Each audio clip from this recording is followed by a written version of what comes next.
Hi hello வணக்கம் and welcome to 70mm channel. So இன்றைக்கி இந்த வீடியோவில் நம்ம பார்க்க போகிற இன்ட்ரெஸ்டிங்கான ஒரு காசிப் என்ன அப்படின்னு பார்த்தீங்கன்னா, திடீர்னு நழுவிய மேலாடை, எகிரி குதித்த முன்னழகு. ஸோ அது வந்து 39 வயசு ஆண்டியோட முன்னழகு எகிரி குதிச்சதுன்னா யோசிச்சு பாருங்கள். ஸோ புஷ்பா வில்லியான அனுஷ்யா பரத்வாஜுக்கு நடந்த கூத்து புத்தாண்டு அந்த நியூ இயர் செலிப்ரேஷனில் பயங்கரமாக கூத்தடிச்சிருக்காங்க. அது என்ன எதுன்னு தான் இந்த வீடியோவில் பார்க்க போகிறோம். ஸோ டோலிவுட் இண்டஸ்ட்ரியில் ஒரு பயங்கரமான ஒரு என்டர்டெயின்மெண்ட் பெர்ஃபார்மர் அப்படின்னு சொன்னால் அது நடிகை அனுஷ்யாவை சொல்லுவாங்க. ஏன்னா டெலிவிஷன் ஹோஸ்ட்டாக இருக்கும்போதே வந்து பயங்கர கவர்ச்சியாக இருப்பார். அதுக்கப்புறம் நடிகையாக மாறினதுக்கப்புறம் அவருடைய அப்படியே லைஃப் ஸ்டைலே சேஞ்ச் ஆகிடுச்சு. வெறும் பிக்னி போட்டு சுற்றுறாத குறையாக தான் சுற்றிட்டு இருக்கிறாரு 39 வயசுலும். அதுவும் இல்லாமல் என்னுடைய 50 வயசுலும் இந்த மாதிரி தான் கவர்ச்சி காட்டணும் அப்படின்றது என்னுடைய ஆசை அப்படின்றதையும் சொல்லியிருக்காரு. அது மட்டும் இல்லாமல் 3வது குழந்தை வந்து எனக்கு ஒரு பொன் குழந்தை வேணும், அதுக்காக நான் வந்து என்னுடைய புருஷனை வந்து படாத பாடுபடுத்திட்டு இருக்கேன் அப்படின்னு சொல்லியிருக்காரு. ஆனால் அவருடைய புருஷன் அதுக்கு ஒத்துழைக்க மாட்டேன்றாரு அப்படின்ற ஒரு சர்ச்சைக்குரிய பேச்சு வந்து சொல்லியிருக்காரு. ஸோ இந்த நடிகை ஆந்திர பிரதேசத்தில் பிறந்தார். அதுக்கப்புறம் MBA பட்டம் வாங்கி அவருடைய வாழ்க்கையை ஆரம்பித்தார். ஸோ அதுக்கு இருப்பினும் வந்து அந்த டிவி ஹோஸ்ட் அப்படின்ற ஒரு அதன் மேலே தொலைக்காட்சியின் மேலே ஒரு அபிப்பிராயம் இருந்ததுக்கப்புறம் அதில் போய் தொகுப்பாளராக வந்து ரொம்பவே ஃபேமஸ் ஆனார். ஸோ ரொம்பவே கவர்ச்சிகரமாக இருக்கக்கூடிய தன்னுடைய அந்த கட்டுக்கடங்காத காளையாக மாறக்கூடிய அளவுக்கு தன்னுடைய உடம்பை வந்து காட்டக்கூடிய வகையில் இருப்பார். ஸோ இளைஞர்களை எப்படி கவரணுமோ அந்த அளவுக்கான கவர்ச்சி, தன்னை கொழுக்கு மொழுக்குன்னு இல்லாமல் ரொம்ப ஒரு ஆண்டியான ஃபேஸும் இல்லாமல் கலந்த மாதிரியான ஒரு பாடி வந்து வச்சுருக்காரு நடிகை அனுஷ்யா.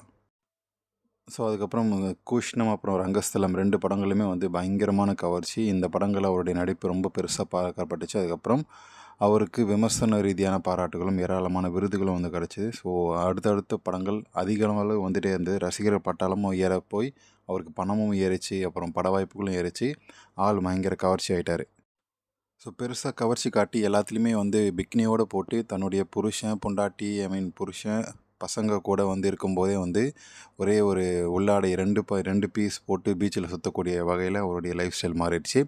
ஸோ இந்த நிலையில் நியூ இயர் கொண்டாட்டத்தில் சும்மா இருப்பாரா, பயங்கர நெக்கை குடிச்சிட்டு அந்த போட்ட ஒரு குத்தாட்டத்தில் அவருடைய மேலாடையை நழுவி ஒரு பக்கம் இடது பக்கம் முன்னழகே வந்து தெரியக்கூடிய வகையில் வந்து மாறிடுச்சு. ஸோ அதை வந்து அந்த ஒரு செகண்ட்லேயே சரி பண்ணிட்டார். அது வேறு விஷயம். இருந்தாலும் இது ஒரு பேசு பொருளாக மாறி இருக்குது. அவருடைய அந்த ஆடை நவிழ்ந்த விஷயம் வந்து லீக் ஆகி ஃபேமஸாக ஓடிட்டுருக்கு. ஸோ அனுஷ்யாவுடைய இந்த முன்னழகு சரிஞ்ச விஷயம் வந்து ட்ரெண்டிங்கில் போயிட்டு இருந்தாலும், ஸோ இந்த விஷயத்தை வச்சு அவருடைய பட வாய்ப்பை வந்து எப்படிலாம் வாங்கலாம், அதாவது ஒரு ட்ரெண்டிங்கில் போனாரே எப்படி ஆகும்னா அந்த நடிகையை பற்றி அதிகமாக பேசுவாங்க, ட்ரெண்டிங்கில் இருப்பாங்க, ட்ரெண்டிங்கில் இருக்கக்கூடிய நடிகைகளுக்கு தான் வந்து பட வாய்ப்புகள் வரும்.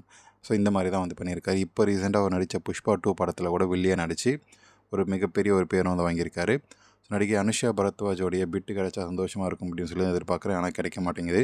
ஸோ உங்களுக்கு இவங்களுடைய கவர்ச்சி பிடிக்குமா, இவங்களுடைய நடிப்பு பிடிக்குமா அப்படின்றத கமெண்ட் செக்ஷனில் மறக்காமல் சொல்லுங்கள். வீடியோ பிடிச்சிருந்தா லைக் பண்ணுங்கள், ஷேர் பண்ணுங்கள், சப்ஸ்கிரைப் பண்ணுங்கள். அண்ட் அனுஷ்யாவை பிடிச்சிருக்கா இல்லையான்றதை கமெண்ட் செக்ஷனில் சொல்லுங்கள். அண்ட் இதே மாதிரி கண்டென்ட்டை நம்ம சேனலில் வந்து போஸ்ட் பண்ணலாமா, இல்லைனா வந்து காசிப் போஸ்ட் பண்ணலாமா, இல்லைனா வந்து நடிகைகளுடைய கவர்ச்சியை பற்றி பேசலாமா, எப்படி கொண்டு போகலாம் அடுத்தடுத்த வீடியோஸ் அப்படின்றது கமெண்ட் செக்ஷனில் சொல்லுங்கள். நம்ம சேனலுக்கு ஜாயின் பட்டன் மூலமாக ஃபினான்ஷியலாக சப்போர்ட் பண்ணுறவங்க சப்ஸ்கிரைப் பக்கத்தில் ஜாயின் அப்படின்ற பட்டன் இருக்குது, கொடுத்து சப்ஸ்கிரைப் பண்ணுங்கள்.